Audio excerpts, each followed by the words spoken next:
I want to introduce a guy who joins us this time every year. Ted Wood is with us from City Living Sunday, the first of which is tomorrow. Good morning. Ted has green on. Do you count that? It's kind of an off green. It's green. Yeah? Yeah. He's in the spirit. I think it counts. We'll give him that one. City Living Sunday. It's a 2-week event, this week, next week. And as someone who did a lot of city living when I had my previous life before I moved to Rochester, this is right up my alley because I love city living. Oh, I'm a big city booster. Yeah. I live in a city I have all my life. These 2 weekends, we actually celebrate, if you will, different parts of the city. This weekend is the East Side with a Saturday event as well as a Sunday event. The Saturday event is run by the Landmark Society. Oh, okay. For bus tours of the east side of the city, to show off the city and what's happening. Then Sunday, tomorrow, we will have at East High School from noon to 4, we will have, oh heavens, I think 10 or 12 lenders there just to explain to people how to go about getting a loan for a home. You'll have realtors there to show what open houses are out. We'll probably have 60, 80, as many as 100 houses open, again, on the east side. So that's a good kickoff. But then we end up with, sort of the neighborhood groups from the area for the east side, or the school district comes in to represent. A lot of good goings on. It's kind of a festival type atmosphere. We will have a home buyers workshop. We start off pretty much what we do is we go through the path of home ownership, meaning the first step is to find out how much of a loan you can get. So a lender will speak at this small seminar, lasts maybe an hour if that long. Then we move on from the lender to who realtors are, what they do. I'll have a realtor speak. Then, of course, generally we'll have an inspector. Inspectors are great for the business. They certainly point out a lot of good stuff. So it moves right along. After the inspector, of course, we have our attorneys. So everything is all compacted into the 1 hour, but it gives you a lot of insight, a lot of education. That's the idea. What is the best, in your estimation, as a city liver yourself, as a proponent of city living, what is the best aspect of city living to you?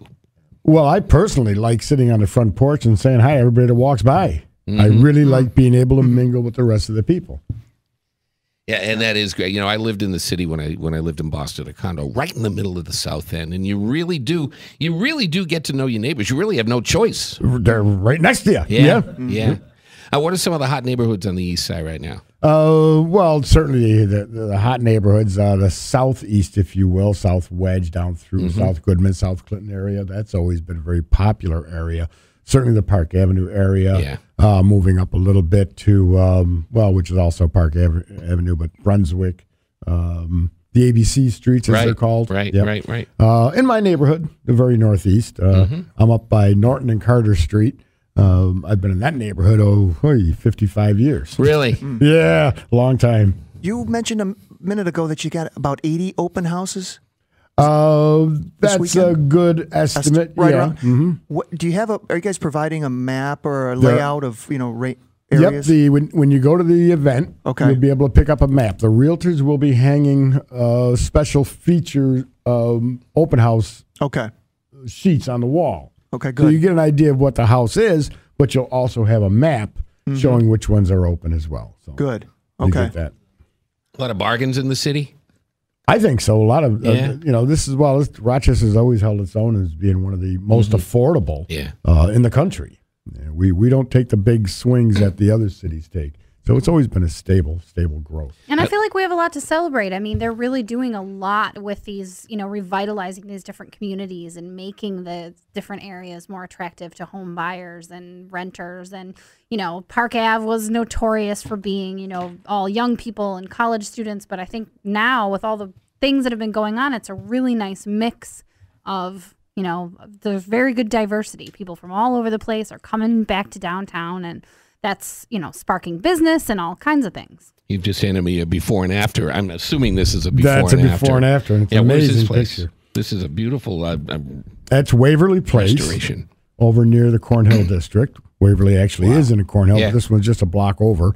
That's 5456 Waverly. It's amazing the revitalization, as you say, Pat, that's going on. I mean, clearly that was just an abandoned house, boarded up, Yep. Left for wasted, perhaps. Well, as a matter of fact, it was slated for demolition.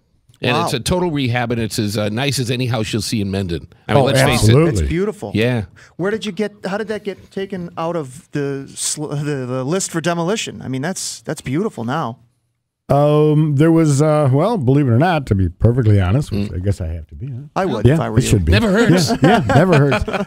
The monies that we actually ended up with 6 of these properties. The funding to rehab them actually came from the trailing edge of the original Obama stimulus plan. So it did provide not only good low to moderate income housing in the area, but also provided a lot of employment. Nothing wrong with that. A lot going on. Yeah. So this weekend it's East Side. Next weekend it's West Side. And let's give a little preview of that, too. On the west side, just same thing. You can contact the Landmark Society to take a Saturday tour, the bus tour, to show you the different areas. They don't necessarily show you which open houses there are, just the neighborhood. But you get a flavor of the neighborhood. Of the neighborhood, See if you like exactly. that neighborhood, and then you can discover and explore the homes available. Absolutely. Yeah. And then on Sunday, again from noon to 4, at school number 43, which is Lyle Avenue in Mount Reed.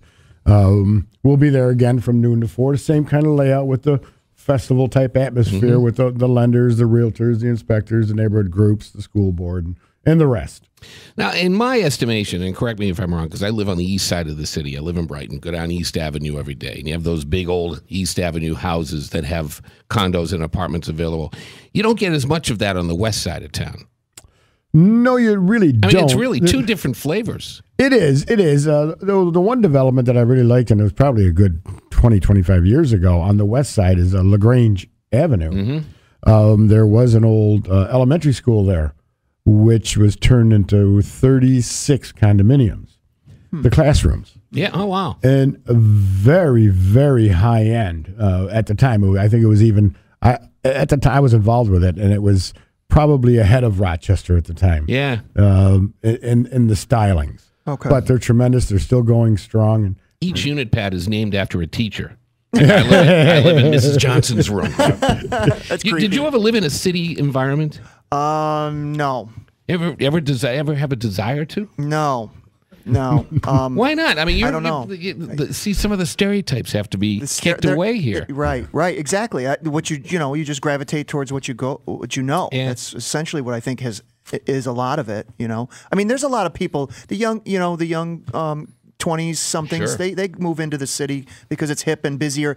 And I was in my 20s once, and it was hip and busy to stand in line at a bar for an hour to get in. Yeah. Now I'm like you. I don't want to go in. I go into nobody's there. I go the old special blue hair special times at 4:30. I don't want to crowd. So I'm more laid back in that regards. That I'd rather not go anywhere where there's anybody around. And I, on the other hand, can't wait to move back into the city someday. well, that's just what I was going to get at. Yes, a lot of the younger people are moving in certain areas of the city, but you also have a lot of the empty nesters now where their kids have grown. They're also moving back into the city. Get a condominium, Yes. one floor, you don't have to Yes. ever worry about climbing stairs again. Because they're revitalizing it and making beautiful condominiums in some areas. That's why in my day they didn't do that. In my day. In my day, I know. like that. Back in my day. Ted, thanks for joining us. It's All always right, great to thank hear you. about City Living Sundays. They both the East and West Side editions of Property Source newspaper focus in on City Living Sunday. They're available at Eastview Mall, Mall at Grease Ridge, Wegmans, and Top Stores. Great to see you again. Have a great couple of weekends. Thank you. All right.